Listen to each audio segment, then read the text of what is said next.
بسم اللہ الرحمن الرحیم۔ السلام علیکم۔ میرے گھر میں کچھ روز پہلے ایک بلی بچے دے گئی۔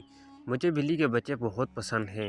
میں ان کو پیار کرنا چاہتا تھا، لیکن بلی مجھے ان کے قریب بھی آنے نہیں دیتی تھی، بلکہ اگر میں ان بچوں کی طرف تھوڑا بھی بڑھتا تھا تو وہ گھرگھرانے لگتی تھی۔ پرسوں میں نے دیکھا کہ بلی ادھر ادھر ٹہل رہی ہے۔ وہ بھوکی لگ رہی تھی۔ میں نے اسے دودھ دیا۔ وہ ابھی بھی مجھ سے ڈر رہی تھی۔ بڑی دیر بعد بھوک سے مجبور ہو کر بلی میرے قریب آئی اور دودھ پینے لگی۔ اس دن رات میں نے اسے پھر دودھ دیا۔ اگلے دن صبح جب میں دروازے کے قریب آیا تو بلی اپنے بچوں کو لے کر آئی اور میرے قدموں میں لوٹ پوٹ ہونے لگی۔ میرا ذہن جکڑ کر رہ گیا۔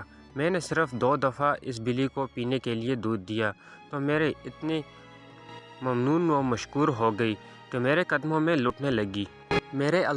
میرے اللہ مجھے اتنے سال سے کھلا رہا ہے، پلا رہا ہے، سلا رہا ہے، اٹھا رہا ہے، بٹھا رہا ہے، دنیا کی ہر نعمت دے رہا ہے، لیکن ہم کیوں اس کے قدموں میں اپنا آپ نظر نہیں کر دیتے؟ ہم کیوں اس کے در پر جا کر اس کے ممنون و مشکور نہیں بن جاتے؟